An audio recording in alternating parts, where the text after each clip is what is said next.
وبركاته. الحمد لله رب العالمين، والصلاة والسلام على سيد الأنبياء والمرسلين وعلى آله الطيبين الطاهرين وعلى من تبعهم بإحسان إلى يوم الدين. أما بعد، بسم الله الرحمن الرحيم. وعن أبي هريرة رضي الله تعالى عنه قال قال رسول الله صلى الله تعالى عليه وسلم: يد الله ملأى لا تغيضها نفقة صحاء الليل والنهار أرأيتم ما أنفق مذ خلق السماء والأرض فإنه لم يغض ما في يده وكان عرشه على الماء وبيده الميزان يخفض ويرفع. متفق عليه. وفي رواية للمسلم: يمين الله ملأى.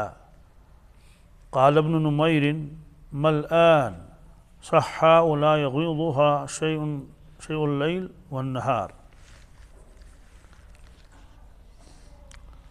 حضرت ابو ہریرہ رضی اللہ تعالیٰ عنہ فرماتے ہیں، ارشاد فرمایا حضرت رسول اللہ صلی اللہ علیہ وسلم نے، اللہ تبارک تعالیٰ کا دست مبارک یعنی ان کا ہاتھ ملآ بھرا ہوا ہے، اور رات اور دن کا خرچ کرنا اس میں کوئی کمی نہیں کرتا. کیا تم نہیں دیکھتے جب سے اللہ تعالیٰ نے آسمان اور زمین کو پیدا فرمایا تب سے اللہ تعالیٰ خرچ کر رہا ہے، اور اس کے دست مبارک میں جو ہے اس میں کچھ بھی کم نہیں ہوا. اور پہلے اس کا عرش پانی پر تھا، اسی کے ہاتھ میں میزان ہے، ترازو ہے، وہ اس کو جھکاتا بھی ہے اور اٹھاتا بھی ہے، پست بھی کرتا ہے، بلند بھی کرتا ہے. یہ متفق علیہ روایت ہے. اور مسلم شریف کی روایت میں یہ بھی ہے، اللہ کا دایاں ہاتھ بھرا ہوا ہے. یہ روایت کتاب الایمان میں باب القدر میں ہے. ایمان والا تقدیر پر بھی ایمان لاتا ہے. اس سے پہلے وہ روایت آ گئی کہ جب بچہ ماں کے پیٹ میں ہوتا ہے تو اسی وقت یہ لکھ دیا جاتا ہے کہ اس کو دنیا میں کتنا رزق ملے گا، کم ملے گا یا زیادہ ملے گا، مالدار بنے گا یا غریب رہے گا. تو اسی روایت کی ایک وضاحت اس حدیث پاک میں ہے. ارشاد فرمایا رسول اللہ صلی اللہ علیہ وسلم نے کہ اللہ تعالیٰ کا دست مبارک بھرا ہوا ہے. یہود بہت بے ادبی کرتے تھے. جب اللہ تعالیٰ نے فرمایا لوگوں خرچ کرو، اللہ کو قرض دے دو، من ذا الذی یقرض اللہ قرضا حسنا، تو یہود کہنے لگے دیکھیے اللہ تعالیٰ تو غریب ہو گیا ہے، ہم سے قرض مانگتا ہے. وہاں قرض مانگنے سے مراد یہ ہے کہ اللہ کے بندوں پر خرچ کر لو، میں اس کا بدلہ دے دوں گا. ایک آدمی دوسرے کو ہدیہ دیتا ہے یا زکوٰۃ عشر دیتا ہے، اس کو معلوم ہے کہ مجھے اب واپس ملنے والا نہیں ہے، اللہ تعالیٰ دے گا وہ تو الگ مسئلہ ہے، لیکن اس آدمی کو میں نے دے دیا. لیکن قرض کے بارے میں یہ ہوتا ہے کہ جس کو قرض دیا وہ ضرور واپس دے گا. تاریخ متعین ہوتی ہے کہ بھئی اتنے مہینوں کے بعد ہم واپس دے دیں گے. تو اللہ تعالیٰ فرماتے ہیں جو آپ میرے غریب نادار بندوں پر خرچ کرتے ہیں، گویا آپ نے ان کو نہیں دیا، آپ نے مجھے دے دیا اور بطور قرض کے دیا. جب بطور قرض کے دیا تو میں ضرور قرض ادا کروں گا. دنیا میں جو شخص قرض لیتا ہے اور وہ امانت دار بھی ہو، اور پھر جب اس کے پاس پیسہ آتا ہے تو وہ سب سے پہلے یہ کوشش کرتا ہے کہ میں اپنا قرض اتاروں. الگ مسئلہ ہے کہ کسی آدمی کے پاس پیسہ آیا ہی نہیں تو مجبور ہے، وہ کہے گا معاف کر دو، یا یہ ہے کہ اور انتظار کر لو، یا ہے کہ اس کے پاس مال آیا لیکن بخل بھی اس کے ساتھ ہے، وہ تو ٹال مٹول کرے گا. تو اللہ تعالیٰ فرماتے ہیں کہ میں تو سخی ہوں اور میرے خزانے میں کوئی کمی نہیں، جو کچھ تم لوگوں نے مجھے بطور قرض کے دے دیا یقینی طور پر میں اس قرض کا اس کو اتار دوں گا، ادا کروں گا اور بہت زیادہ دے دوں گا. تو یہود نے کہا کہ دیکھیے اللہ تعالیٰ قریب ہو گیا ہے. کبھی کہتے تھے جب دیکھتے کہ یہود اس سال فصل کم نکلی یا اس طرح سے اور کھجور وغیرہ میں دوسری چیزوں میں کمی ہوگی، کہتے ہیں کہ اللہ تعالیٰ کا دست شریف تو تنگ ہو گیا، ید اللہ مغلولہ، ید اللہ ہے، یہ قرآن پاک میں ہے. اللہ نے فرمایا غلت ایدیہم ولعنوا بل یداہ مبسوطتان، فرمایا ملعون ہے یہ شخص، یہ لوگ ملعون ہے، یہی تنگ دست بھی ہیں اور یہی بخیل بھی ہیں، میرے دونوں ہاتھ بھرے ہوئے ہیں اور میں رات دن خرچ کرتا ہوں. اس روایت میں یہی ہے کہ اللہ تبارک تعالیٰ دن اور رات خرچ کر رہا ہے. پھر فرمایا اللہ کے نبی صلی اللہ علیہ وسلم نے، لوگوں کیا تم اس بات پر غور نہیں کرتے ہو، جب سے اللہ تعالیٰ نے آسمان کو پیدا فرمایا، زمین کو پیدا فرمایا، تب سے اللہ تعالیٰ خرچ کر رہا ہے. اب دیکھیے کتنا غلہ نکلتا ہے زمین سے، 3 فصلیں نکلتی ہیں جو گرم علاقے ہیں، سبزیاں کتنی نکلتی ہیں، سبزیوں کی قسمیں کتنی ہیں اور پھل کتنے ہیں، بازار بھرے ہوئے ہیں، عقل حیران ہو جاتی ہے. کوئی چیز خریدنے کے لیے جاؤ، دیکھیں کیلے ہیں، سنترے ہیں، انار ہیں، انگور ہیں، کھجور ہیں، کھجور کے مارکیٹ ہیں، کھجور کے اور فروٹ منڈیاں ہیں، ٹرکیں لدی ہوئی ہیں. اور کبھی اتنا فروٹ ہے کہ بھائی اب خریداری نہیں ہے. کیا سبزیاں اتنی کہ سبزی والا انتظار میں رہتا ہے اور آوازیں لگا رہا ہے، آوازیں لگاتا ہے. اس کا مطلب ہے کہ اتنا پھل ہے کہ اب خریداری بھی نہیں اتنی. تو یہ سب گلے نکل رہے ہیں اور ٹرکیں بھری ہوئی ہیں اور فیکٹریاں بھری ہوئی ہیں. یہ چاول کی فیکٹری ہے، یہ شکر کی فیکٹری ہے اور یہ فلاں کی فیکٹری ہے، فیکٹریاں بھری ہوئی ہیں اور نکل رہا ہے تب سے آج تک، کسی چیز کی کوئی کمی. اللہ تعالیٰ فرماتے ہیں کہ میں رات دن خرچ کرتا ہوں. اب اس میں تھا کہ بھائی اللہ تعالیٰ کے دونوں ہاتھ بھرے ہوئے ہیں. ایک روایت میں یمین فرمایا، دایاں ہاتھ، یسار نہیں کہا، بایاں نہیں.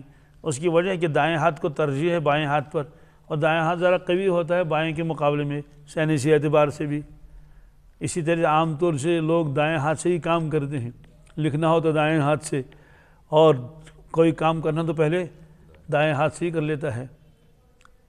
اگر کسی کو تھپڑ بھی مارے گا تو دائیں ہاتھ سے ہی مارتا ہے، کام کرتا ہے. الا یہ کہ کوئی ہزاروں میں سے لاکھوں میں سے ایک ہوتا ہے کہ وہ بائیں ہاتھ سے کام کرتا ہے، اس کا نام ہی رکھتے ہیں ہماری زبان میں، اس کو خوش کہتے ہیں نا، یہ بائیں ہاتھ سے کام کرتا ہے. یہ فطرت کے خلاف ہے. کیا ہے یہ؟ اصول کے خلاف. اصول ورنہ یہی کہ دائیں ہاتھ سے ہی لکھتے ہیں وغیرہ ساری چیزیں ہیں. تو اللہ نے فرمایا حدیث میں کہ اللہ کے دونوں ہاتھ دائیں ہی ہیں. کیا مطلب ہے؟ کوئی کم ہاتھ اس کا، یا یہ ہے کہ یہ زیادہ قوی ہے، یہ کبھی نہیں. تو اللہ تعالیٰ خرچ کرتا ہے دونوں ہاتھوں سے. مطلب تو یہ ہے کہ اللہ تعالیٰ خوب خرچ کرتے ہیں رات و دن. دنیا میں جو چیز بھری ہوئی ہو، جب اس کو نکالا جائے گا تو خالی ہو جائے گی. ٹینکی سے پانی نکالا تو ٹینکی خالی ہو جائے گی. اور اسی طرح سے کسی بورے میں کوئی چیز رکھی ہوئی ہے، اس میں سے کوئی چیز نکالیں گے تو خالی ہو جائے گی. اللہ تعالیٰ فرماتے ہیں کہ میرا ہاتھ کبھی خالی نہیں ہوتا، میرے خزانے بھرے ہوئے ہیں. ایک روایت میں کہ میرے خزانے بھرے ہوئے ہیں اور اس کے ڈھکن کھلے ہوئے ہیں. جب سے میں نے کائنات کو پیدا فرمایا اور خرچ کر رہا ہوں، ابھی ایک مٹھی بھی اس میں کم نہیں ہوئی. خزانے تو بھرے ہوئے ہیں، کم از کم کہتے ہیں بھائی آدھا خزانہ ختم ہو گیا، آدھا باقی ہے. یا یہ ہے کہ بھائی ایک مٹھ ختم ہو گئی، کیا ایک مٹھی یوں اٹھا لے اتنی ختم ہو گئی، تب بھی تو کچھ بھی نہیں تھا، باقی سارا باقی. فرمایا ایک مٹھی بھی ابھی ختم نہیں ہوئی. تو کتنے خزانے بھرے ہوئیں گے اللہ تعالیٰ کے. اس میں جو خاص لفظ آیا وہ یہ آیا اس کے ہاتھ میں ترازو ہے، اس کے ہاتھ میں. تو عام طور سے جو ہے تو ترازو میں کیا ہوتا ہے، ترازو میں جو ہے 2 پلڑے ہوتے ہیں. جب آدمی تولتا ہے کبھی تو یہ پلڑا بھاری ہو جاتا ہے، کبھی یہ پلڑا بھاری ہو جاتا ہے. جیسے اس میں سے 10 کلو رکھ دیا، اس میں تو 5 ہی ہے، تو ظاہر سی بات ہے جدھر سے 10 والا ہے تو وہ تو جھکے گا، یہ ایسے ہو جائے گا. اور اگر اس میں زیادہ ڈال دیا تو یوں ہو جائے گا. وہ اللہ تعالیٰ فرماتے ہیں کہ بندے کو کتنا رزق ملے گا یہ میرے ہاتھ میں ہے. میں بندے کی ترازو کو کبھی جھکاتا ہوں، کبھی اونچا کرتا ہوں. کہ کسی سال تو بہت پھل نکلا، بھائی 5000 پیٹیاں نکلی. دوسرے سال دیکھا کہ اس نے 1000 بھی نہیں ہوا. کسی سال بہت خریداری ہو رہی ہے، خوب کما رہے ہیں. اس کے بعد کہیں بھائی آج خریداری نہیں ہے، آج خریداری نہیں ہے. اللہ تعالیٰ فرماتے ہیں یہ ترازو میں نے اپنے ہاتھ میں رکھا ہے، کس کو میں کتنا دے دوں گا. کبھی بہت دے دیتا ہوں، پھر اس کے بعد اللہ تعالیٰ اس کے رزق میں کمی کر لیتے ہیں. تو گویا کہ یہ ترازو جیسے جھکتا بھی ہے پلڑا اس کا اور اوپر بھی اٹھتا ہے. یہ فرمایا یخفض و یرفع، جھکاتا ہے اٹھاتا ہے، مطلب تو کہ کمی کرتا ہے یا رزق میں زیادتی کر لیتا ہے، چونکہ اس کا تعلق بھی تقدیر کے ساتھ ہے. جب رزق مقدر ہے تو پھر آدمی کو چاہیے کہ وہ حرام ذریعہ اختیار نہ کرے. حرام ذریعہ بالکل کبھی بھی نہیں. کیوں؟ جب مقدر ہے اس کو بہت دے گا اللہ تعالیٰ تو بہت دے دے گا، اور اگر اس کے مقدر میں کم ہے تو چاہے کتنی کوشش کرے گا، 10 دکانیں بھی کھولے گا تب بھی کچھ بھی نہیں ہوگا. اسے کہ ترازو تو اللہ نے اپنے ہاتھ میں رکھا ہے.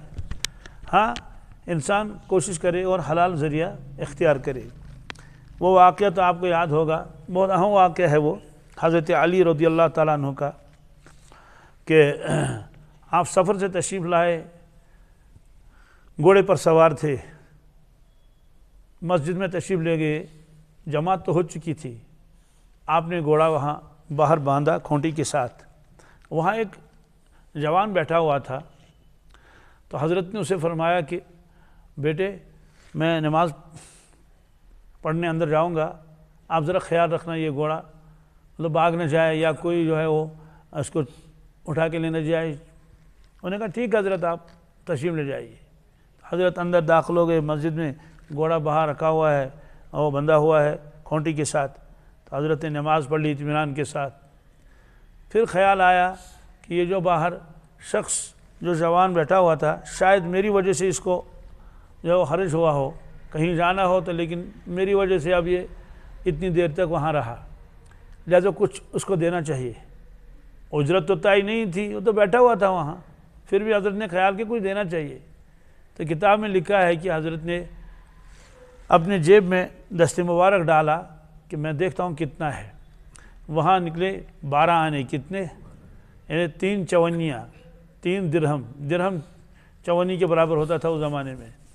اتنا ہی تھا بس، اسے زیادہ نہیں، کیونکہ سخی بہت تھے، مالدار نہیں تھے، زاہد تھے، فقیرانہ زندگی گزارتے تھے. وہ نیت کر لی کہ یہ 12 آنے ہم اس کو دے دیں گے، 3 درہم اس جوان کو، کیونکہ اتنی دیر یہ ٹھہرا رہا اور میرے گھوڑے کی نگرانی کرتا رہا، نگہبانی کرتا رہا. پورا ارادہ کیا ہی دے دیں گے اس کو. جب باہر نکلا دیکھا کہ گھوڑا تو وہیں ایک کھونٹے سے بندھا ہوا لیکن زین غائب ہے اور جوان بھی غائب ہے، نہ جوان وہاں نہ زین ہے. حضرت سمجھ گئے کہ یہی نوجوان جو ہے یہ زین لے کر بھاگ گیا ہے. چلو انا للہ و انا الیہ راجعون. حدیث میں ہے کہ جب آدمی کو کوئی نقصان ہو جائے اور وہ انا للہ پڑھ لے، اللہ تعالیٰ اس کا بدل عطا فرماتے ہیں یا وہی چیز واپس دے دیتے ہیں جو چیز اس کو گم ہو گئی ہے. کیونکہ اس زمانے میں تو گھوڑا ہی زیادہ قیمتی سمجھا جاتا تھا، گاڑیوں کا دور تو تھا نہیں، کہیں جانا ہو اسے زین کا ہونا ضروری ہے. بعض لوگوں کے پاس تو ایک کے بجائے 2 زین ہوتے تھے، کبھی یہ زین استعمال کرتے کبھی وہ زین استعمال کرتے تھے. بہرحال بھاری زین بھی ہوتا تھا، ہلکا زین بھی ہوتا تھا. دور جانا ہے تو وہی زین لگاتے تھے، قریب میں جانا ہے تو وہی استعمال کرتے تھے. خلاصہ یہ ہے کہ اب بغیر زین کے گھوڑا ہے. تو حضرت زین والے کے پاس گئے بازار میں، وہ زین بیچتا تھا. تو حضرت نے اسے بتایا کہ بھائی زین دے دو. اس نے بھی دیکھا کہ گھوڑا ہے حضرت کے ساتھ ہے لیکن زین کے بغیر. انہوں نے کہا ابتدا پسند کر لیں اور سائز بھی دیکھ لیں، کیونکہ سائز ایک تو نہیں ہوتا ہے نا، سائز الگ الگ ہوتے ہیں. جیسا گھوڑا ہے ویسا زین ہوگا. جیسے ہم کسی جوتے والے کے پاس جائیں گے تو کیا سارے جوتے ایک ہی نمبر کے ہوں گے نا؟ وہ تو کہے گا نا کہ آپ دیکھ لو، کسی کا 7 نمبر ہے، کسی کا 9 نمبر ہے، کسی کا 6 نمبر ہے، جو فٹ ہو جائے گا وہ لے لو. تو حضرت اب پسند کر رہے تھے کون سا زین لے لیں گے. ہم دیکھ بھی رہے تھے، تو ایک دیکھا، 2 دیکھا، تو ایک برابر نہیں آیا، دوسرا برابر نہیں آیا. بہرحال تو دیکھتے دیکھتے اس نے دیکھا اوپر بھی کچھ لٹکے ہوئے ہیں زین ہیں، کچھ نیچے ہیں، کچھ گودام میں ہیں، کچھ اندر ہیں. تو وہ تو زین ہی کا کام کرتا تھا نا، تو اس کے پاس تو بہت سارے زین تھے، کچھ نئے بھی تھے کچھ پرانے بھی تھے. حضرت یوں دیکھ رہے ہیں تو انہوں نے دیکھا کہ میرا اپنا زین وہاں لٹک رہا ہے. دکاندار نے اس کو لٹکا کے رکھا تھا، وہ کھونٹی سی تھی اسی پر لٹک رہا تھا. حضرت نے فرمایا یہ والا زین دے دو. دے دیا. حضرت نے فرمایا کہ یہ زین میرا ہے. اس نے کہا حضرت کیسے؟ کہا ایسے میں مسجد میں داخل ہوا تھا، ایک جوان کو میں نے بتایا تھا کہ بھائی ذرا نظر رکھ لینا، کوئی زین چوری کر کے نہ لے جائے، تو یہ میرا زین ہے۔ تو آپ نے کہاں سے لایا یہ؟ انہوں نے کہا حضرت ایک جوان یہاں آیا تھا، وہ کہہ رہا تھا کہ میں تنگ دست ہوں، میرے گھر میں کچھ بھی نہیں ہے، آپ یہ زین خریدیں، آپ یہ زین خریدیں۔ تو یہ میں نے آج ہی ابھی خریدا تھوڑی دیر پہلے۔ حضرت نے فرمایا یہ میرا زین ہے، چلو یہی دے دو، آپ تو وہی لینا ہے۔ تو خوش بھی ہو گیا، اپنی چیز مل گئی۔ اپنی چیز چاہے پرانی ہو چاہے کچھ بھی ہو، جب وہ مل جاتی ہے تو آدمی بہت خوش ہو جاتا ہے۔ تو حضرت نے وہ زین لے لیا اور اس کو بند کر لے، بتاؤ حضرت کیا کتنا دینا ہے؟ اب خریدنا ہے نا، اپنا ہی زین خریدنا ہے۔ انہوں نے کہا حضرت آپ سے کیا آپ نفع لے لیں، بس جتنے میں خریدا ہے اتنا آپ دے دیں۔ حضرت نے فرمایا کہ کتنے میں خریدا؟ کہا حضرت 12 آنے میں خریدا۔ کتنے؟ 3 درہم میں۔ تو حضرت نے فرمایا اللہ اکبر، کیا شان ہے اللہ تعالیٰ کی۔ تو اس نے دکاندار سے کہا کہ میں نے بھی نیت کی تھی میں اس کو 12 آنے دے دوں، 3 درہم، لیکن اس اللہ کے بندے نے جو غلط راستہ اختیار کیا، گویا اللہ کے رزق کو پہلے ہی کھینچنا چاہا، صبر سے کام لیتا، یہی 12 آنے اس کو مل جاتے، یہی 3 درہم اس کو ملتے حلال طریقے سے، میں بھی خوش ہوتا، اللہ بھی خوش ہوتے، راضی ہوتے، اس میں برکت اس کو ملتی، لیکن اس نے غلط طریقہ استعمال کیا، لیکن 3 درہم سے زیادہ اس کو ملا نہیں۔ یعنی کہ جناب حضرت میں نے 10 درہم میں اس کو خریدا، نہیں، وہی 3 درہم۔ اس سے معلوم ہے کہ جب یقین ہے کہ رزق تو ملے گا اور وہ مقدر ہے، اس سے زیادہ ملنے والا نہیں ہے، تو ہر شخص کو چاہیے کہ وہ حلال طریقہ اختیار کرے اور صبر کرے اور بے صبری نہ کرے۔ تو یہ ہے کہ اللہ تعالیٰ کے ہاتھ میں ہے، میزان ہے، کس کو کتنا دیں گے، کب دیں گے، کس راستے سے دیں گے۔ بعض لوگ ایسے بھی ہوتے ہیں کہ دکان ایک ایسی جگہ پر ہے جو خاص کوئی مارکیٹ نہیں ہے لیکن خوب چلتا ہے، بعض لوگوں کی دکان تو بالکل ایسے مارکیٹ میں ہوتی ہے اور دکان بڑی بھی ہے اور سجی ہوئی بھی ہے لیکن خریداری نہیں ہے، تو یہ خریدار جو ہے اللہ تعالیٰ بھیجتا ہے۔ بہرحال یہ ہے، لہذا ہمیشہ زندگی میں یہ یاد رکھنا چاہیے، کبھی بھی آدمی کسی بھی صورت میں حرام ذریعہ اختیار نہ کرے، اور جو ذریعہ مکروہ ہے اس کو بھی اختیار نہیں کرنا چاہیے، حلال و طیب۔ اور وہ گڈریا کا واقعہ مجھے اتنا اچھا لگتا ہے، ایک شخص مجھے ملا، اس نے کہا مجھے زیادہ بیان یاد نہیں رہتے ہیں واعظ، البتہ وہ جو گڈریا تھا شیبان پوہل، تو اس کا واقعہ میرے دل میں ہے۔ اس کا واقعہ وہ تو آپ نے بھی بہت مرتبہ سنا ہوگا کہ ایک شخص نے اس کو شبان کہتے ہیں فارسی میں، گڈریا جو بکریاں چراتا ہے اور بھیڑ چراتا ہے، تو اس سے کہا کہ چرا علم نیا موزی، کہا بھائی صاحب آپ نے علم کیوں نہیں سیکھا، کوئی علم سیکھ لیتے۔ اس نے کہا کہ آنچ خلاصہ علم آستہ آموختم، اس نے کہا علم کا جو خلاصہ ہے میں وہ سیکھ چکا ہوں۔ اس نے کہا چے آموختی باز ہوئی، کیا سیکھا ہے ذرا مجھے تو بتاؤ۔ تو اس نے کہا حضرت خلاصہ علم 5 چیز است، علم کا خلاصہ 5 چیزیں ہیں۔ کتنی؟ 5۔ وہ 5 میں نے سیکھ لی ہیں اور الحمدللہ میرا اس پر عمل ہے۔ تو اسے کہا سناؤ کیا ہے؟ اس نے کہا سب سے پہلی چیز ہے جب تک دنیا میں سچ ہے میں کبھی جھوٹ نہیں بولوں گا، جب تک دنیا میں سچ ہے میں جھوٹ نہیں بولوں گا۔ ایک دوسری، جب تک دنیا میں حلال ہے میں کبھی حرام نہیں کھاؤں گا۔ 2 چیزیں ہو گئی۔ تیسری، جب تک میرے اندر اپنے عیب موجود ہیں تب تک میں دوسروں کے عیبوں کو نہیں دیکھوں گا۔ اور چوتھی چیز ہے جب تک اللہ کا دروازہ کھلا ہوا ہے میں مخلوق کے دروازے پر نہیں جاؤں گا۔ 5ویں چیز اس نے کہی جب تک میں جنت میں داخل نہ ہو جاؤں، کس میں؟ جنت میں، تو نفس اور شیطان سے میں غافل نہیں رہوں گا، چوکنا رہوں گا کہ کہیں ایسا نہ ہو کہ نفس مجھے جو ہے وہ پھنسائے، شیطان مجھے اللہ کی نافرمانی کے لیے آمادہ کرے۔ یہ 5 چیزیں جب اس بزرگ نے سن لی، انہوں نے کہا بس اب آپ کو پڑھنے کی ضرورت نہیں ہے۔ خلاصہ اس نے یہ بتایا کہ جب تک دنیا میں حلال موجود ہے میں حرام کبھی نہیں کھاؤں گا، مطلب حلال تو ہمیشہ رہے گا نا، اس لیے حرام کھانے کی اور جھوٹ بولنے کی اور ڈپلیکیٹ بیچنے کی اور دھوکہ دینے کی اور یہ کرنے کی ضرورت ہی کیا ہے؟ جب رزق مقدر وہ تو آ ہی جائے گا۔ تو چونکہ اس کا تعلق تقدیر کے ساتھ ہے، کس کے ساتھ؟ جس طرح سے اللہ تعالیٰ نے تقدیر میں اور چیزیں لکھی ہے، رزق کو بھی اللہ نے لکھ رہا ہے، ہر شخص کا رزق اتنا ملے گا جتنا اس کے مقدر میں ہے۔ وعن مسلم ابن یسار رضی اللہ تعالیٰ عنہ قال سئل عمر بن الخطاب رضي الله تعالى عنه عن هذه الآية وإذ أخذ ربك من بني آدم من ظهورهم ذريتهم الآية قال عمر سمعت رسول الله صلى الله تعالى عليه وسلم يسأل عنها فقال إن الله خلق آدم ثم مسح ظهره بيمينه فاستخرج منه ذرية فقال خلقت هؤلاء للجنة وبعمل أهل الجنة يعملون ثم مسح ظهره فاستخرج منه ذرية فقال خلقت هؤلاء للنار وبعمل أهل النار يعملون فقال رجل ففيما العمل يا رسول الله صلى الله عليه وسلم فقال رسول الله صلى الله تعالى عليه وسلم إن الله إذا خلق العبد للجنة استعمله بعمل أهل الجنة حتى يموت على عمل من أعمال أهل الجنة فيدخله به الجنة وإذا خلق العبد للنار استعمله بعمل أهل النار حتى يموت على عمل من أعمال أهل النار فيدخله في النار رواہ مالک و ترمذی و ابو داود۔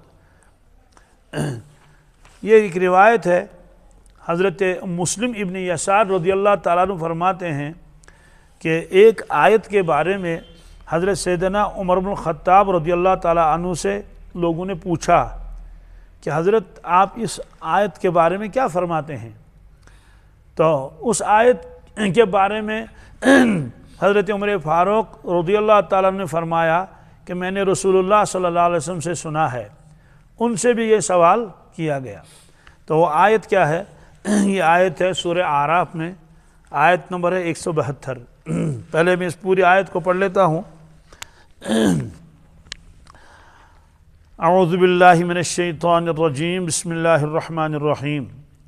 وَإِذْ أَخَذَ رَبُّكَ مِنْ بَنِي آدَمَ مِنْ ظُهُورِهِمْ ذُرِّيَّتَهُمْ وَأَشْهَدَهُمْ عَلَىٰ أَنفُسِهِمْ أَلَسْتُ بِرَبِّكُمْ قَالُوا بَلَىٰ شَهِدْنَا أَن تَقُولُوا يَوْمَ الْقِيَامَةِ إِنَّا كُنَّا عَنْ هَٰذَا غَافِلِينَ أَوْ تَقُولُوا إِنَّمَا أَشْرَكَ آبَاؤُنَا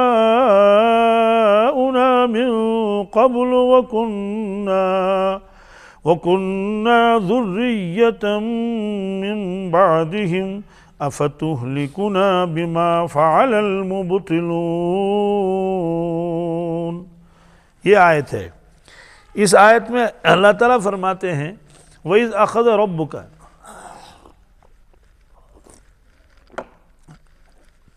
یعنی اپنے امت کو بتا دیجئے آپ یا رسول اللہ صلی اللہ علیہ وسلم کہ وہ اس واقعہ کو یاد کریں جب اللہ تبارک تعالیٰ نے بنی آدم سے اور ان کی اولاد کی پشت سے ان کی اولاد کو نکالا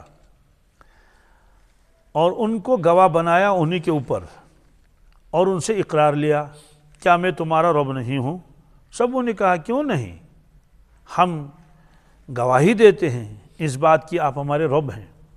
اللہ تعالیٰ نے فرمایا یہ میں نے اس لیے کیا جب قیامت کے دن آپ کو پھر دوبارہ میرے سامنے حاضر ہونا پڑے گا تو اس وقت کہیں ایسا نہ ہو آپ یہ کہیں کہ ہم تو اس سے بے خبر تھے کہ آپ وحدہ لا شریک ہیں اور ہمیں آپ کی عبادت کرنی ہے، بندگی کرنی ہے، یا یہ کہو گے اس وقت کہ یا اللہ شرک تو ہمارے بڑوں نے کیا تھا ہم سے پہلے، تو ہم تو ان کی ذریت ہیں، تو ان کی دیکھا دیکھی ہم نے بھی ایسے ہی کیا، تو کیا آپ ہم کو عذاب کریں گے ہم کو جو ان باطل لوگوں نے کیا تھا جنہوں نے غلط راستہ نکالا، آپ کی عبادت کو چھوڑ کر دوسروں کی عبادت کی۔ یہ تو ہے آیت۔ اب اسی آیت کے متعلق ارشاد فرماتے ہیں رسول اللہ صلی اللہ علیہ وسلم، فرماتے ہیں کہ اللہ تبارک تعالیٰ نے آدم علیہ السلام کو پیدا فرمایا، پھر اس کے پشت مبارک کے اوپر اپنا دایاں ہاتھ پھیرا ایسے، تو اس میں تو لکھا ہے کہ آدم علیہ السلام کے پشت مبارک پر پھیرا اور ساری ذریت وہاں سے نکلی۔ قرآن پاک کی آیت میں ہے کہ اولاد آدم کے اوپر جو ہے وہ پشت وہ ان سے اقرار لے لیا، تو دونوں کا ایک ہی مطلب ہے۔ آدم علیہ السلام کے اوپر ایسے ہاتھ پھیرا دست مبارک تو ان کی ذریت نکلی، جو ان کے اپنے اولاد تھے، پھر ان کے اولاد سے اور اولاد نکلی، ان کے اولاد سے اور اولاد نکلی، سلسلہ یہاں تک ہو گیا کہ جتنے بھی اولاد آدم ہیں سب وہاں جمع ہو گئے ایک ساتھ۔ تو پھر اس کے بعد اللہ تبارک تعالیٰ نے ان کو شعور عطا فرمایا، عقل عطا فرمائی، اور تھے کتنے بڑے، ایک حدیث میں ہے کہ بالکل ایسے جیسے وہ چونٹی کے بقدر، یعنی جسم چھوٹے چھوٹے تھے۔ کیسے تھے واللہ عالم، اللہ کے لیے کیا مشکل ہے۔ بچہ پیدا ہو جاتا تو اتنا ہوتا ہے، اس کے بعد جوان ہوتا ہے تو اتنا ہی رہتا ہے، کیا اتنا ہو جاتا ہے۔ تو اس طرح سے اللہ تعالیٰ کو قدرت ہے، وہ وجود دے سکتے ہیں۔ پھر اس کے بعد اللہ تبارک نے آدم علیہ السلام کی پشت مبارک ہاتھ پھیرا، فاستخرج منہ ذریۃ، تو ان کی ساری ذریت وہاں سے نکالی۔ فقال خلقت هؤلاء للجنہ، تو فرمایا کہ یہ ذریت ایک حصہ میں نے جنت کے لیے بنائی۔ ایک روایت میں کہ آدم علیہ السلام کے یہاں دائیں طرف کو ہاتھ پھیرا تو ایک ذریت نکلی بالکل نورانی، ادھر ایک ہاتھ دست مبارک لگا لیا ادھر، تو ادھر سے ایک اور ذریت نکلی بالکل جو ہے وہ ظلمانی۔ تو بہرحال یہ جو ایک جماعت کے بارے میں فرمایا خلقت هؤلاء للجنہ، ہم نے ان کو جنت کے لیے پیدا کیا، یعنی ایک ذریت تھی۔ وہ بھی عمل اہل الجنہ یعملون، اور جنتی کے اعمال کے لیے ہم نے ان کو پیدا کیا۔ مطلب تو ہے کہ یہ جماعت جنت میں جائے گی اور دنیا میں یہ آ کر وہی اعمال کریں گے جو جنتی کریں گے، یعنی اللہ کی فرمان برداری کریں گے، روزہ رکھیں گے، تلاوت کریں گے، ذکر اذکار کریں گے، نیک بنیں گے، متقی بنیں گے، پرہیزگار بنیں گے، اللہ کی نافرمانی نہیں کریں گے، اور جنتی اعمال میں لگے رہیں گے۔ فرمایا ثم مسح ظہرہ، پھر دوسری مرتبہ پھر اللہ تعالیٰ نے دست مبارک پھیرا جیسے اس کی شان ہے، تو فاستخرج منہ ذریۃ، تو اس میں سے بھی ایک ذریت نکلی۔ فقال خلقت هؤلاء للنار، فرمایا کہ بھائی ان کو تو میں نے دوزخ کے لیے پیدا کیا، یعنی جو دوسری مرتبہ نکالے۔ وہ بھی عمل اہل النار، اور دوزخیوں کے اعمال کریں گے، یہ مطلب دوزخیوں کے اعمال کریں گے، ڈھاکے ڈالیں گے، شراب پئیں گے، بڑے بڑے گناہ کریں گے، ظلم کریں گے، یہ سب کریں گے یہ۔ تو جب آپ نے یہ فرمایا تو ایک صحابی نے عرض کیا یا رسول اللہ صلی اللہ علیہ وسلم، جب یہ طے ہو چکا ہے تو ففیم العمل یا رسول اللہ صلی اللہ علیہ وسلم، پھر عمل کا کیا فائدہ ہے؟ عمل کا جب ان کو تو جنت کے لیے بنایا گیا، ان کو دوزخ کے لیے بنایا گیا، تو پھر عمل کرنے کی ضرورت ہی نہیں۔ آپ نے فرمایا کہ ایسا نہیں ہے۔ ایک روایت آگے آئے گی سددو وقاربو، فرمایا کہ بھائی درست رہو اور اللہ کا قرب حاصل کرتے رہو۔ آپ نے فرمایا اللہ تبارک تعالیٰ جب کسی بندے کو پیدا کرتا ہے جنت کے لیے تو اس کو جنت کے کاموں میں لگا دیتا ہے، جنت کے کام کرنے اس کے لیے آسان ہو جاتے ہیں۔ وہ نماز پڑھتا ہے، وہ کلمہ پڑھ لیتا ہے، وہ تلاوت کر لیتا ہے، یہاں تک کہ اس کی وفات ہوتی ہے ایک ایسے عمل پر جو عمل اہل جنت کا عمل ہے، یعنی آخر میں جو اس نے عمل کیا تو نماز کے بعد اس کا انتقال ہو گیا، یا وہ طواف کرتے کرتے اس کا انتقال ہو گیا، یا اسی طرح سے جو ہے وہ اپنے سارے معمولات کر لیے اس کے بعد اس کا انتقال ہو گیا، تلاوت کرتے کرتے انتقال ہو گیا۔ مطلب تو یہ ہے کہ ایسا عمل کرتے کرتے کرتے اس کا انتقال ہوا جو عمل ہے کس کا؟ اہل جنت کا۔ بعض لوگوں کے سجدوں میں انتقال ہوا، بعض لوگوں کے دعا کرتے کرتے انتقال ہوا، ایک صاحب بیان کر رہے تھے تو بیان کرتے کرتے اس کا انتقال ہو گیا۔ مطلب تو یہ ہے کہ اہل جنت کے اعمال میں سے کسی نہ کسی عمل کرتے کرتے اس کا انتقال ہو جائے گا، تو اللہ تعالیٰ داخل کر دے گے اس کو جنت میں۔ فرمایا کہ جب کسی کو دوزخ کے لیے پیدا کیا گیا ہو تو اس کو لگا دیتے ہیں اہل نار کے اعمال میں، دوزخیوں کے اعمال میں، یہاں تک کہ آخری وقت میں بھی دوزخیوں کے اعمال میں کسی عمل میں وہ مبتلا ہوتا تو مر جاتا ہے۔ بعض لوگ اللہ تعالیٰ بچائے شراب پیتے پیتے مر جاتے ہیں، بعض لوگ ڈانس کرتے کرتے مر جاتے ہیں، بعض لوگ ڈھاکہ ڈالتے ڈالتے مر جاتے ہیں، بعض لوگ اور کسی گناہ میں مبتلا ہو کر اس وقت کوئی حادثہ پیش آ جائے گا تو اس میں مر گیا، یا ویسے ہارٹ اٹیک ہو گیا۔ فرماتے ہیں کہ تو داخل کرتا اس کو دوزخ میں۔ اب اس میں یہ ہے کہ یہ ہوا کہاں یہ واقعہ جو اللہ تعالیٰ نے وعدہ لے لیا؟ اس کا جواب ہے واللہ عالم، کیا کوئی ایک بات متعین نہیں ہے۔ بعض لوگوں نے کہا یہ تو عالم ارواح میں ہوا، بعض لوگوں نے کہا یہ تو عرفات کے میدان میں ہوا۔ کس میں؟ جب آدم علیہ السلام کو دنیا میں بھیجا گیا، وادی نعمان میں، وادی زیادہ اسی کی ترجیح دیتے ہیں، بعض لوگوں نے کہا کہ یہ تو سرندیپ میں ہوا، ہندوستان میں کہاں، کہ آدم علیہ السلام کو پہلے یہیں بھیجا گیا۔ بہرحال خلاصہ یہ کہ یہ وعدہ ہو چکا ہے، چونکہ اس وعدے کا تذکرہ قرآن پاک میں ہے، اس لیے اس پر ایمان لانا کیا ہے، ضروری ہے۔ تو یہ بھی روایتوں میں آتا ہے کہ آدم علیہ السلام نے جب دیکھا ذریت سامنے ہے تو اللہ تعالیٰ سے عرض کیا، یا اللہ یہ کون لوگ ہیں؟ تو اللہ تعالیٰ نے فرمایا کہ یہ آپ کی ذریت ہے، یہ آپ کیا اولاد ہیں۔ تو ان میں دیکھیے کہ دونوں یہ اس کے درمیان میں ایک چمک ہے، بونوں کے درمیان یہاں پیشانی کے بیچ میں ہر ایک چمک دیکھی، تو اس میں ایک شخص کو بہت زبردست چمک دیکھی، تو اس سے کہا یا اللہ یہ کون ہے؟ انہوں نے کہا یہ آپ کے اولاد میں سے ایک ہے۔ کہ اس کا نام کیا؟ اس کا نام داؤد علیہ السلام۔ کیا کہ یا اللہ اس کی عمر کتنی ہے؟ کہا اس کی عمر تو 60 سال ہے۔ کتنی؟ کہتے ہیں کہ یا اللہ میری عمر میں سے اس کو 40 دے دے۔ کیا دے دے؟ کہ باپ کو ہوتا ہے نا کہ بیٹا بھی تو زندہ رہے، جیتا رہے۔ تو انہوں نے کہا میری عمر تو بہت زیادہ ہے، 1000 سے بھی زیادہ، اس نے 40 سال کاٹ کے اس کو دے دیجئے تو 100 برابر ہو جائیں گے۔ اللہ نے فرمایا ٹھیک ہے، آپ کی مرضی ہے، ہم آپ کے 40 سال کاٹ کے آپ کے بیٹے کو دے دیں گے۔ تو یہ مستقل ایک روایت ہے۔ اس کے بعد جب زمانہ گزر گیا، آدم علیہ السلام دنیا میں تشریف لائے، اب جب آخری وقت آ گیا تو ملک الموت علیہ السلام حاضر ہو گیا۔ السلام علیکم۔ کہا وعلیکم السلام، کیا بات ہے؟ کہا حضرت چلیے، کہاں؟ حضرت تشریف لے جائیے، دنیا سے جانا ہے۔ انہوں نے کہا میرے تو بھی 40 سال باقی ہیں، میرے تو بھی 40 سال۔ انہوں نے کہا کہ حضرت 40 سال ختم ہو گئے؟ کہا کیوں 40 سال بھی باقی ہیں؟ کہا وہ تو آپ نے اپنے بیٹے کو دیے تھے عالم ارواح میں، داؤد علیہ السلام نے کہا میں نے کب دیے تھے؟ میں نے کہا مجھے تو یاد ہی نہیں، مجھے تو ارشاد فرمایا رسول اللہ صلی اللہ علیہ وسلم نے، چونکہ آدم علیہ السلام بھول گئے، اس سے اس کی اولاد بھی بھول جائے گی، اس کی اولاد بھی بھول جائے گی۔ اور یہ جو وعدہ ہم نے وہاں کیا، یہ وعدہ بھی ہم بھول گئے۔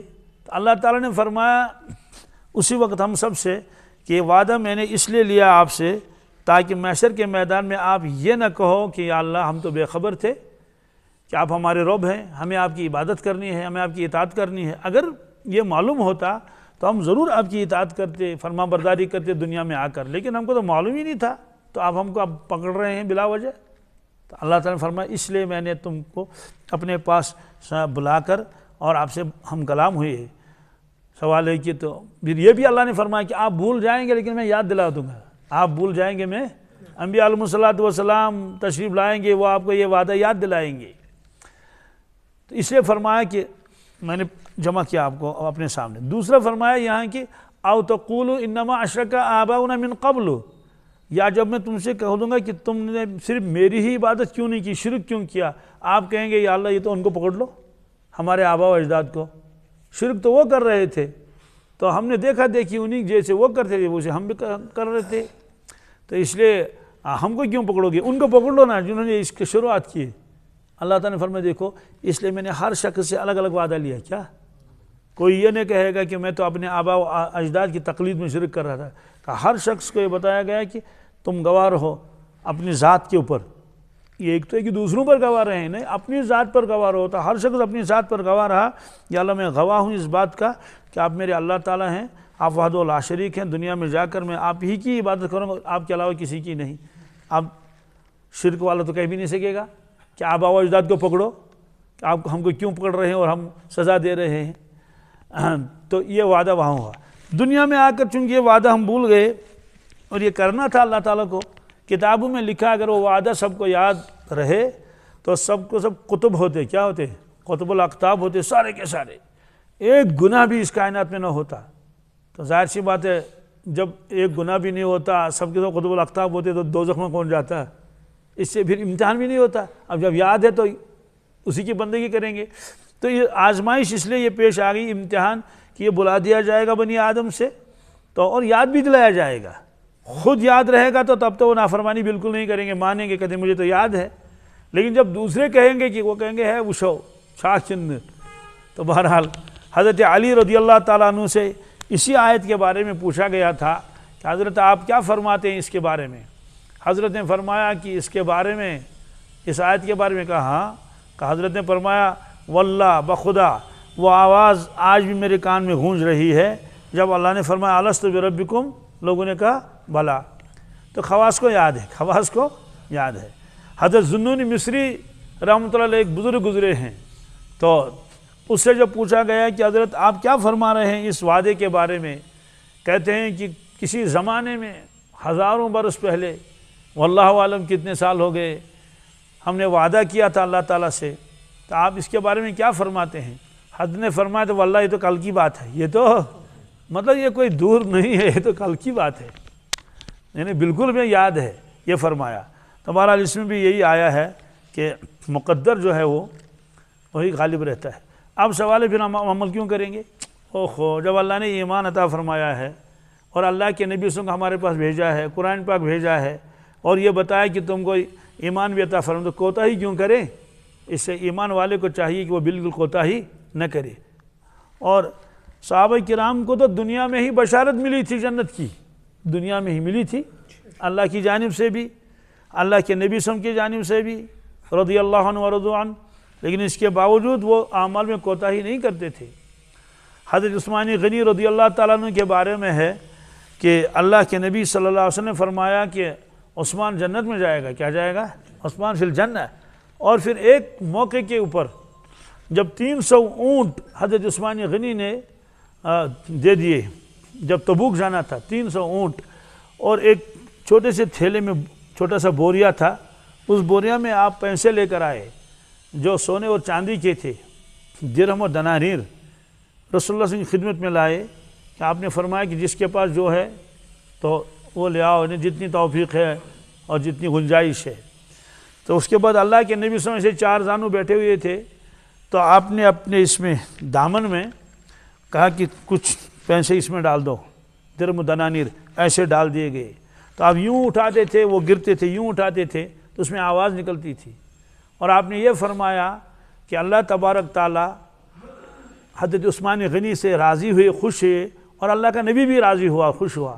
آج کے بعد اگر حضرت عثمان غنی سے کوئی غلطی ہو جائے، کوئی گناہ ہو جائے، اللہ تعالیٰ اس کے اوپر کوئی سزا نہیں دیں گے، معاوضہ نہیں فرمائیں گے۔ یعنی مطلب بالفرض اگر یہ گناہ بھی کوئی ہو جائے ان سے، تب بھی اللہ تعالیٰ سے معاوضہ نہیں فرمائیں گے۔ کیوں؟ اتنی قربانی انہوں نے دے دی اور اللہ اتنے خوش ہو گئے۔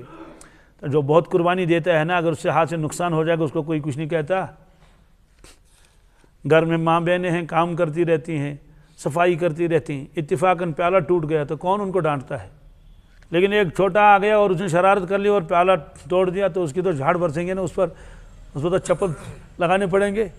تو ٹوٹا تو اس کے ہاتھ سے بھی ٹوٹا، اس کی وجہ کہ تم بے احتیاطی کر کیوں کی تھی؟ تو جو قربانی بہت دے دیتا ہے تو اس کی چھوٹی چھوٹی چیزوں کو تو ویسے ہی معاف کر دیا جاتا ہے۔ لیکن اس کے باوجود صحابہ کرام کے اوپر ایسا غم طاری ہوتا تھا، خوف آخرت کا، کہ بس اس کا ہم اندازہ نہیں لگا سکتے۔ روایتوں میں آتا ہے، وہ آگے آئے گی وہ روایت، حضرت عثمان غنی رضی اللہ تعالیٰ عنہ بیٹھے ہوئے تھے ایک جگہ اور کسی فکر میں تھے، سامنے سے گزرے حضرت عمر فاروق رضی اللہ تعالیٰ عنہ، تو انہوں نے ان کو سلام کیا، حضرت نے جواب ہی نہیں دیا۔ تو بڑا دکھ ہوا حضرت عمر فاروق کو رضی اللہ تعالیٰ عنہ، کہنے لگے کہ ابھی تو چند دن ہی ہوئے ہیں رسول اللہ صلی اللہ علیہ وسلم دنیا سے تشریف لے گئے، ابھی چند دن ہی ہوئے ہیں اور صحابہ کرام بدل گئے۔ تو بہت دکھ ہوا، جا کے شکایت کر لی حضرت ابوبکر صدیق کے پاس رضی اللہ تعالیٰ عنہ، امیر المومنین تھے۔ انہوں نے کہا کہ بہت افسوس ہے۔ کہا کیوں؟ کہا میں نے حضرت عثمان کو سلام کیا اور انہوں نے جواب ہی نہیں دیا۔ انہوں نے کہا اچھا ایسا ہے؟ کہا بالکل۔ تو انہوں نے بھی اس کو ایسے وہ نہیں لے لیا سرسری طور، نہیں اس کو بہت کرانے، چلے دیکھتے ہیں، پوچھیں گے ان سے۔ تو ابھی زیادہ وقت بھی نہیں گزرا تھا، گئے دونوں حضرات، وہ وہیں بیٹھے ہوئے تھے حضرت عثمان غنی۔ تو حضرت ابوبکر صدیق نے فرمایا، اب کچھ بھی نہیں، سلام علیکم کیا، السلام علیکم، وعلیکم السلام، آپس میں خیر و خیریت۔ فرمایا کہ یہ عمر فاروق آپ کی شکایت کرتے ہیں۔ کہا کیوں حضرت، کیوں؟ کہتے ہیں کہ میں نے ان کو سلام کیا، انہوں نے جواب ہی نہیں دیا۔ انہوں نے کہا حضرت واللہ ما شعور، تو قسم اللہ کی مجھے یہ معلوم ہی نہیں یہ کب نکلے یہاں سے، کب انہوں نے سلام کیا۔ حضرت عمر فاروق فرماتے ہیں قسم اللہ کی میں نے آپ کو سلام کیا اور آپ نے جواب نہیں دیا۔ وہ کہتے ہیں واللہ مجھے یہ بھی معلوم نہیں نکلے کب، اب کیا کریں گے؟ تو حضرت ابوبکر صدیق نے فرمایا صدق عثمان، کیا حضرت عثمان سچ بول رہے ہیں۔ اس کا مطلب یہ نہیں کہ حضرت عمر فاروق نعوذ باللہ من ذلک جھوٹ بول رہے ہیں، مطلب کہ عثمان جو کہہ رہے ہیں کہ مجھے دھیان میں نہیں ہے کہ کون میرے سامنے سے گزرا، یہ سچے ہیں اس معاملے میں۔ فرمایا پھر عثمان کیا آپ کسی فکر میں تھے؟ جب آدمی کسی فکر میں ہوتا ہے نا تو سامنے سے کوئی گزرے تو اس کو دھیان بھی نہیں رہتا کون گزرا کون آیا۔ انہوں نے کہا حضرت بالکل مجھے ایک فکر تھی۔ کہا کیا؟ کہا فکر یہ تھی اللہ کے نبی صلی اللہ علیہ وسلم دنیا سے تشریف لے گئے، لیکن میں یہ پوچھنا بھول گیا کہ نجات کیسے ملے گی، کیا آخر میں نجات؟ اب اندازہ لگا یہ وہ شخص کہہ رہے ہیں جن کو دنیا میں بشارت مل چکی ہے کس کی؟ جنت کی، ایک مرتبہ نہیں کئی مرتبہ۔ تو اور آپ نے یہ بھی فرمایا کہ جنت میں ہر نبی کا ایک دوست ہوگا، رفیق ہوگا، میرا رفیق تو عثمان ہے۔ تو یہ ساری بشارتیں سننے کے باوجود کہتے ہیں کہ ایک چیز کہنا بھول گئے۔ کہ کیا؟ کہا کہ نجات کیسے ہوگی؟ تو حضرت ابوبکر صدیق نے فرمایا گھبرانے کی ضرورت نہیں ہے، میں یہ سوال پوچھ چکا ہوں رسول اللہ صلی اللہ علیہ وسلم سے۔ تو حضرت عثمان غنی کھڑے ہو گئے، کہنے لگے کہ بس مرحبا ہے آپ کو، آپ ہی اس قابل ہیں کہ آپ نے یہ سوال پوچھا۔ کہا میں نے رسول اللہ سے پوچھا تھا نجات کی کیا صورت ہے؟ انہوں نے کہا نجات کی وہی صورت ہے جو کلمہ میں نے اپنے چچا کے سامنے پیش کیا تھا، اس کلمے کو جو قبول کرے گا تو نجات ملے گی۔ نجات تو اب دیکھیے کہ جنت کی بشارت بھی مل چکی ہے اور اس کے باوجود اتنا خوف طاری ہے کہ آخر میں نجات کیسے ملے گی۔ تو بہرحال خوف بھی ان کے اوپر طاری تھا، امیدیں بھی تھی۔ تو حضرت عمر فاروق نے فرمایا کہ اگر اعلان ہو جائے گا ایک آدمی جنت میں جائے گا اور کوئی نہیں، کہ مجھے امید ہے وہ عمر ہوں گے۔ کیا اگر یہ اعلان ہو جائے گا ایک آدمی کو پکڑا جائے گا، کہ مجھے ڈر ہے کہیں وہ میں نہ ہوں۔ تو دونوں چیزیں ہیں۔ فرمایا الایمان کیا ہے؟ بین الرجاء والخوف، ایمان ہے رجا اور خوف کے درمیان۔ تو یہی کیفیت اہل اللہ کی بھی ہوتی ہے۔ تو حضرت شیخ العالم شیخ نور الدین نورانی رحمۃ اللہ فرماتے تھے نیکو کارن بیون بیون چارن اور تھرچم بماوت گناہ خارن سے، یعنی مجھے ڈر ہے جب وہاں یہ ہو جائے گا بھائی ممتاز الیوم المجرمون، مجرمین کو الگ نکالو صالحین کو الگ نکالو۔ حضرت فرماتے ہیں مجھے خوف ہے کہیں مجھے ان کے ساتھ نہ نکالا جائے گی، ان کے ساتھ مجرمین کے ساتھ۔ تو پھر فرمایا کہ پولیس رات تاریل تارن کیا ومی چھم سون یارن سیت، کہ جب پولیس رات پر اور اس کو عبور کرنے کا موقع ہوگا، کہتے ہیں کہ مجھے امید ہے میں خلفائے راشدین کے ساتھ ہوں گا، ان کے ساتھ۔ تو یہ خوف بھی ہے اور یہ امید بھی ہے۔ تو بہرحال اس میں بھی وہی تقدیر کا بیان ہے۔ وعن عبداللہ بن عامر رضی اللہ تعالیٰ عنہ قال خرج رسول اللہ صلی اللہ تعالیٰ علیہ وسلم وفی یدیہ کتابان فقال اتدرون ما هذان الکتابان۔ عبداللہ ابن عمر فرماتے ہیں اللہ کے نبی صلی اللہ علیہ وسلم نکلے اور درا حالے کہ آپ کے دست مبارک میں دونوں میں دو کتابیں تھیں، ایسے یعنی اپنے دولت خانے سے نکلے مسجد طرف آ گئے۔ تو صحابہ کرام کے پاس پہنچے، فرمایا کہ اتدرون ما هذان الکتابان، اے صحابہ تم کو معلوم ہے یہ دو کتابیں کیا ہیں؟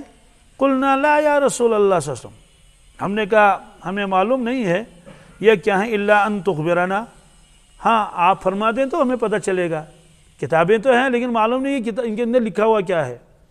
فقال للذی فی یدہ الیمنی ھذا کتاب من رب العالمین، تو دست مبارک و دائیں دست مبارک میں جو کتاب تھی آپ نے ایسے اس کو اٹھا لیا اور فرمایا اس طرح سے اٹھا لیا، فرمایا کہ بھائی یہ کتاب رب العالمین کی جانب سے آئی ہے۔ کس کی جانب سے؟ یعنی اللہ تعالیٰ نے اس کتاب کو میرے پاس بھیجا ہے فرشتے کے ذریعے سے۔ تو کتاب ایسے دو کتابیں ایسی تھی، ایسے دو کتابیں تھیں ایسے۔ تو فرمایا جانتے ہو یہ کتاب کیا ہے؟ لوگوں نے کہا کہ ہمیں معلوم نہیں، کہا کہ یہ کتاب رب العالمین نے بھیجی ہے۔ تو اس والی کتاب میں کیا ہے جو دست مبارک میں دائیں والے؟ فرمایا ھذا کتاب من رب العالمین فیہ اسماء اہل الجنہ، اس میں جنتیوں کے نام لکھے ہوئے ہیں، واسماء آبائہم، اور ان کے باپوں کے نام بھی لکھے ہیں، پورا ایڈریس لکھا ہے، وقبائلہم، اور ان کے قبیلوں کے بھی نام لکھا، یہ کس قبیلے کا آدمی ہے۔ ثم اجمل علی آخرہم، اس کے آخر میں پھر اس کو ٹوٹل بھی کیا گیا ہے، میزان لگا دیا گیا ہے کہ اس کتاب کے اندر جو ہے کتنے افراد کا نام آ گیا ہے۔ فَفَلَا يُزَادُ فِيهِمْ وَلَا يُنْقَصُ مِنْهُمْ أَبَدًا، اب اس کتاب میں جتنے لوگوں کے نام آ چکے ہیں اس میں کسی کا اضافہ نہیں ہوگا، کسی کا اضافہ، اور جتنے لوگوں کا نام اس میں آ گیا ہے اس میں کسی کو کاٹا نہیں جائے گا، جتنی بھی تعداد ہے وہ تعداد جو کہ تو رہے گی، کیونکہ یہ کتاب ہو چکی ہے۔ انہیں اس کی یہ تو پرنٹ ہو گئی ہے، یہ تو لکھی ہوئی کتاب ہے، اور آخر میں ٹوٹل بھی لگا دیا گیا ہے۔